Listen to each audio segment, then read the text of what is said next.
What's up everyone, my name is Jace Cunning. I'm 5-time Crankworx gold medalist and 2-time Australian champion for pump track racing.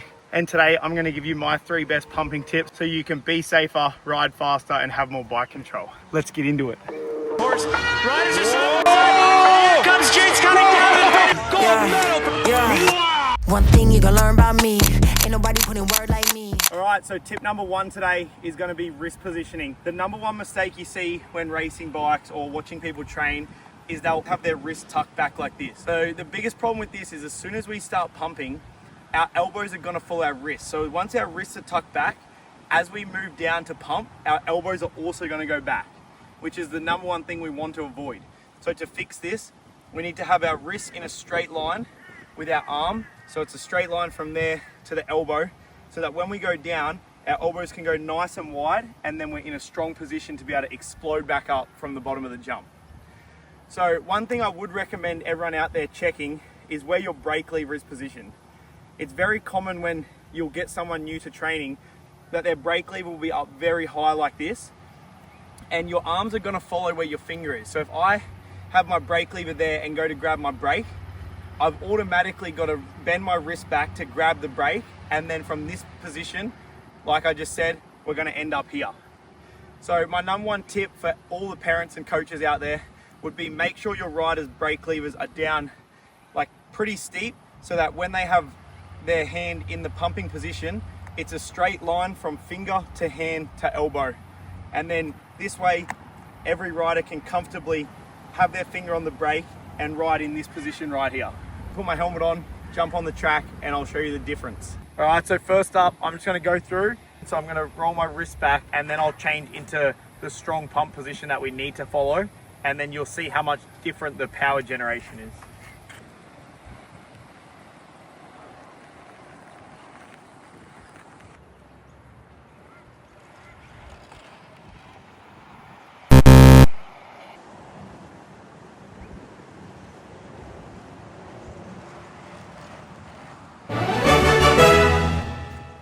Alright, so there's those 2 examples done. As you can probably see, there's a huge difference between the power transfer into the bike, which then goes into the track, equaling a very different speed at the end of the straight. So one thing I also noticed just then is when I was doing it with bad form and my wrists were tucked, which ended up pushing me to the back of the bike, there was actually a lot more pressure on my legs. So it took so much more energy to get speed through the straight actually having bad form, which is another thing that I say to a lot of the guys I train. If you have your technique correct and your timing correct, it should feel pretty effortless to cruise through the track. Whereas having the bad form then was a lot of work to try and generate speed. So that's tip number 1. Put your brake lever down, wrist straight with your arm, elbows out to the side. Let's go on to tip number 2. So moving on to tip number 2, this is a great segue from the first tip. We're going to focus on staying more centered and actually to the front of the bike when pumping. So it is a big misconception that when you're pumping and manualing and doing all these things, you need to go to the back of the bike or push the bike away from you down the backsides. But when we're pumping, a lot of the speed is actually generated from our front wheel. So it is very important that when we're set up on the bike, a lot of people like to pump with their head behind the handlebars. So they'll be in this position here with their hips towards the back of the seat, and then when they pump, their head will go down here. And I'm sure most people watching this video, you would have had situations where the chin bar of your helmet will hit the crossbar of your handlebars. Usually I say to the guys I train that this means you're too far back. When we're entering the pump and going down, compressing into the bike, our head should be in front of the handlebars, and then as we come up, we drive back towards the center of the bike. So this will help you control the front wheel over the back sides of the jump so it doesn't get air. It'll help you keep traction down the back side of the jump, and then it'll also prevent you from hitting your helmet on your handlebar. So just remember, if you do have that problem, you're probably sitting too far back. This also leads on from my last point. With having your wrist rolled back and your elbows coming back, automatically puts the center of gravity of your body towards the back of the bike because you end up back here. So we need to remember that when we're in this position, we want wrists out so our elbows can go out to the side, and this opens up our whole body so that we can get into a strong, powerful position and drive everything we can into the backside of the jump.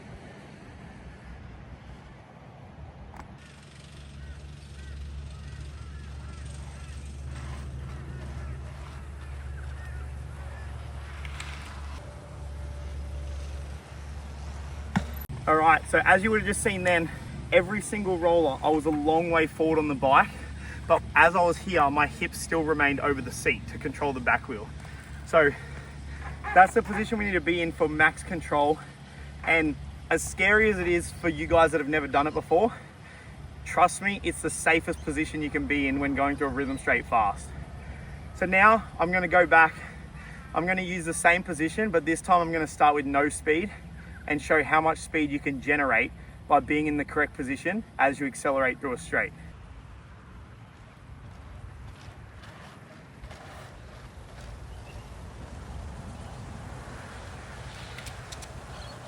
And on to tip number 3. And this one is going to be about compression. Another major mistake a lot of people tend to make is as they're traveling over jumps, they don't compress their body enough into the jumps. When they actually come through a rhythm straight or even over a big jump, they'll pump as hard as they can, but they'll only move about this far, which is completely fine if you're on a little jump.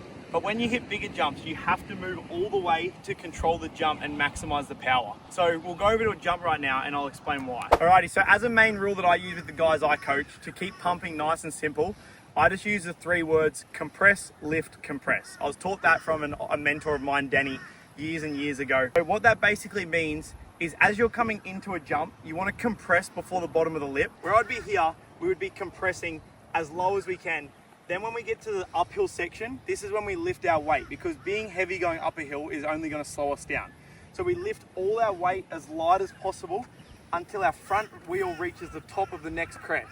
This is when we compress again back into the jump to gain maximum momentum down the backside. So to keep it very simple, this is what we do around an entire track. It's just compress, lift, compress, lift, compress, lift, all the way to the finish line essentially. How much you squat and how much you compress into the jumps differentiates depending on the jump you're riding, is because if I was coming into this jump here where there's very minimal backside, I obviously don't want to compress all the way down to here, because then I won't have time to get up before the next uphill. So as we were coming over this one, I would come and I would just compress a little bit because the jump's little, so that by the time I roll to here, I can lift all the way back up. But then once I get to here, because this is a big backside and a big bowl, I will compress all the way back down so I can make the pump last for the entire duration of the downhill section. So essentially the way we want to look at the track is if there's a line here at the top of the jump and a line here at the very bottom of the jump, we want to make our pump last that entire duration, which means if it's a big jump, we've got to compress a lot more so we have more extension to reach the bottom of the jump, and then we can lift into the next one. If this jump is only little and only lasts from here to here, we've only got to do a little compression and we have enough to reach the bottom. So that's the thing with BMX, it's a very adaptive sport and every single jump on a track is a different size, different height, different length. It is, some are steep, some are flat. So we have to adapt to every single jump that we hit, but we have to make sure that we're always compressing enough to reach into the bottom of the jumps so that we can spring back out to the next jump.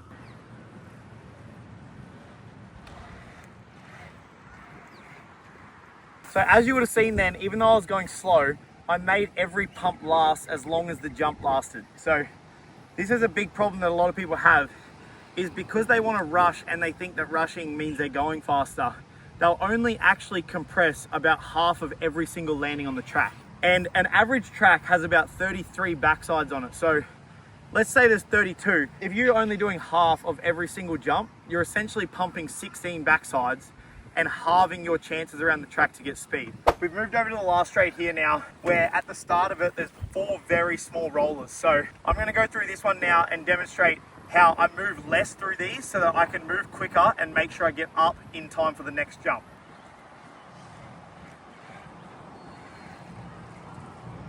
But as you would have noticed in that clip then as well, on this jump here behind me where it's a tiny step up and then a roller, you would have seen the contrast of how small I moved on the little step up because elevation change was so minimal, and then how much I moved off the backside and for the big roller after. So that's a great example of how you've got to adapt to each jump on their own. Yeah, they're my 3 main tips for pumping, and if you take them away and practice them, I guarantee you'll get quicker at pumping. So I'm gonna head to the top right now, and the goal is I can roll the start hill and I can only pump and try and do this big triple here. It is a big jump. It's a great example to show how timing, efficiency and effort into the backsides can get you plenty of speed to do massive jumps, and you don't need to sprint at them. It is a bit windy today, but let's see if I can do it. The bar raising, we keep moving it up. Ain't no surprises here, they knew it was us.